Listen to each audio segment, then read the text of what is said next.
Aujourd'hui, on se retrouve pour un nouveau training vlog dans lequel je vais vous parler de mon entraînement logique. Donc, je vais vous montrer comment je vais aborder ce troisième mésocycle. C'est une séance plus axée planche, front lever, dos, épaules. Et on va travailler un peu plus en force en montant un peu en intensité dans ce troisième mésocycle, tout en redescendant parce qu'on s'est un peu crabé dans le précédent. Également, on va parler de cues, donc c'est les consignes qu'on se répète lorsqu'on pratique certains mouvements, les points clés techniques à aborder. Avant tout, petit échauffement, et ensuite on va décortiquer les mouvements un à un. C'est parti, let's go!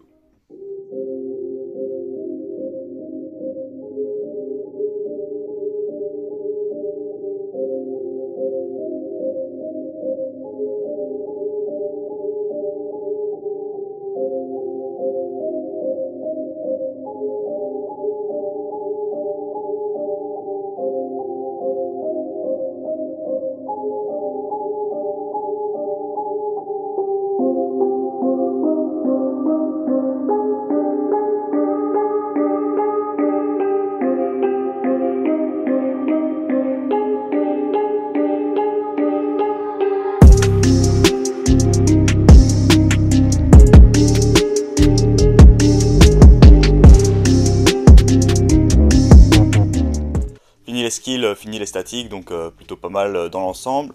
On va procéder en deux temps, donc je vais vous parler un peu de ce qui a changé par rapport au méso d'avant. Et ensuite, je vais parler aussi de cues que je mets en place, par exemple ce que je me suis répété dans cette séance. Maintenant, j'ai pris mon cas personnel, mais il y a plein de cues qu'on pourra aborder. Donc on va parler aussi de ça en théorie et en pratique. Donc, pour la planche, ce qui a changé, c'est que je fais des essais directement en straddle et je suis assez content parce que voilà, c'est un petit pari risqué, on va dire, de lancer le skill comme ça. Bon, après, c'est que la première semaine, donc on peut pas encore se représenter. Et après, voilà, j'ai peut-être aussi craqué de retravailler la straddle, alors que j'aurais pu très bien rester sur des foules à l'élastique et de la advanced tuck. C'est un peu la petite carotte que j'avais envie de mordre. Et voilà, donc je me dis dans un troisième méso, c'est ok, on va dire j'ai travaillé deux mésos sans, et puis c'était deux mésos de réintroduction du mouvement, etc. Je suis quand même vraiment fan de la straddle, c'est vraiment un mouvement que j'apprécie et je le mets presque au même niveau que la foule en termes d'objectifs. De préférence surtout, donc je m'autorise à l'implémenter, et donc avec des petits holds, avec des petits maintiens de 2 secondes qui sont beaucoup plus stables que ce que j'avais pu faire l'an passé avec Stenix. Il me les avait mis aussi justement l'an passé, et finalement ça s'améliorait petit à petit, mais je pense que je démarrais avec des maintiens qui n'est pas assez solide, et ici par contre les maintiens sont plus solides, donc je suis vraiment curieux de voir l'évolution. Et surtout que là je la supplémente avec des foules à l'élastique.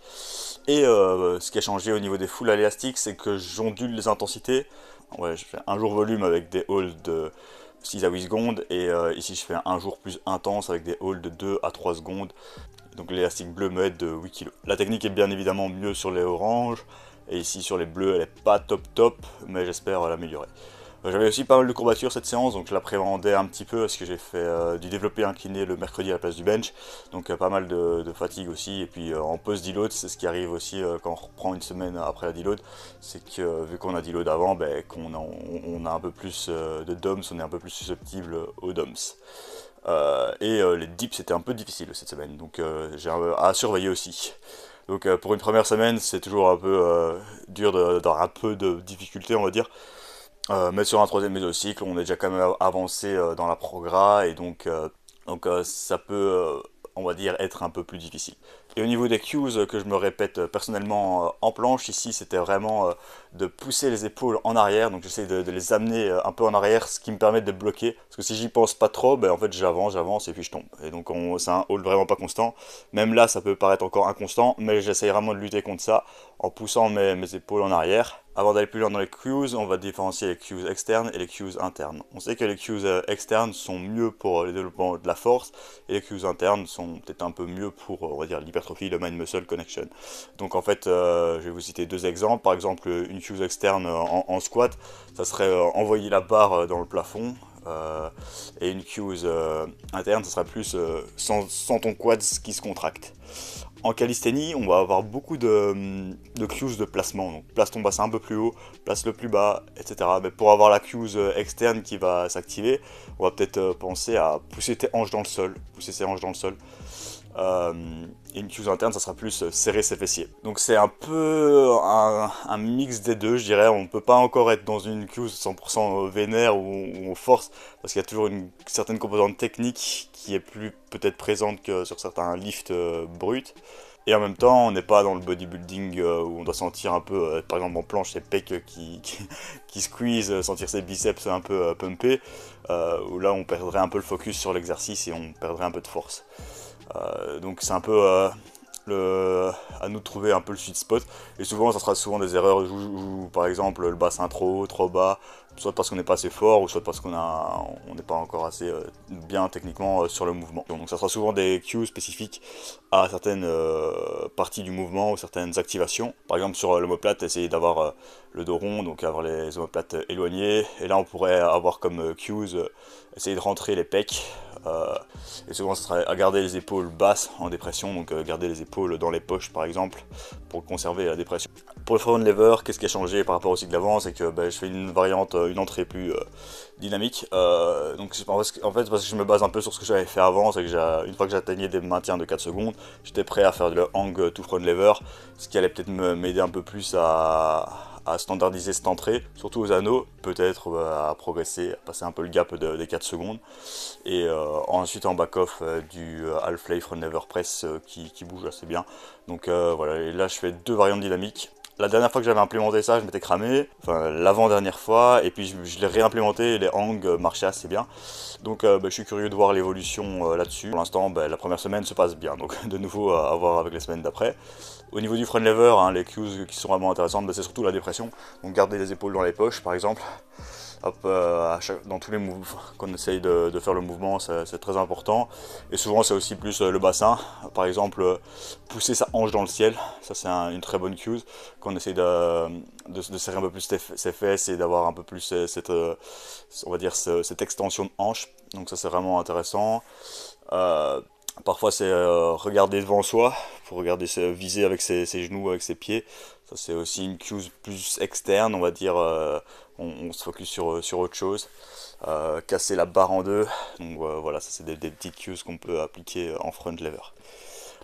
C'est parti, on a fini les statiques, maintenant on va se retrouver donc avec un peu de traction lestée. Donc le cycle d'avant je m'étais un peu grillé, j'ai dû terminer le cycle avec des tractions un peu en 2 temps et des reps difficiles à closer.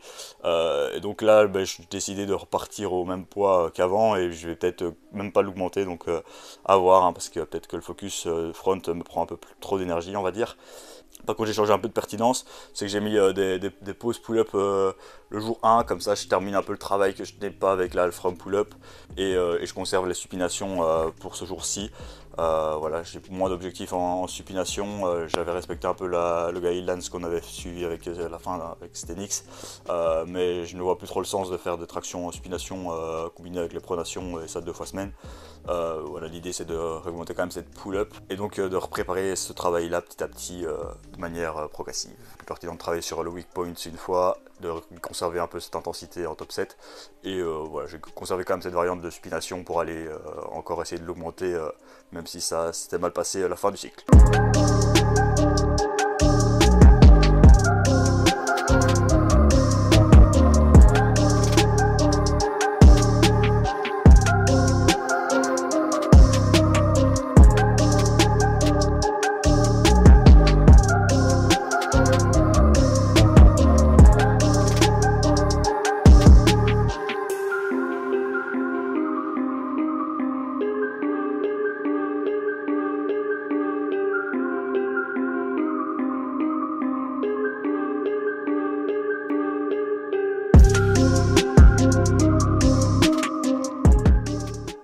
Traction et le développé militaire assis. Sur les tractions, peut-être un peu dur sur le top 7 et le reste ça a été. Ça aurait pu être plus facile en semaine 1, mais voilà, je me dis que c'était peut-être l'effet deload et pas mal de DOMs et du coup le développé militaire était vraiment particulièrement dur. Puis j'ai eu la flemme de rabaisser d'un cran, donc le setup un peu plus complexe. Donc ouais, j'avais hésité aussi à le backer, mais j'ai backé quand même les back to all HSPU du jour 1. Donc voilà, souvent ce que je fais, plus les mésos avancent, c'est que je diminue petit à petit certaines séries. Donc souvent je diminue une série de méso en méso et petit à petit un peu l'accessoire.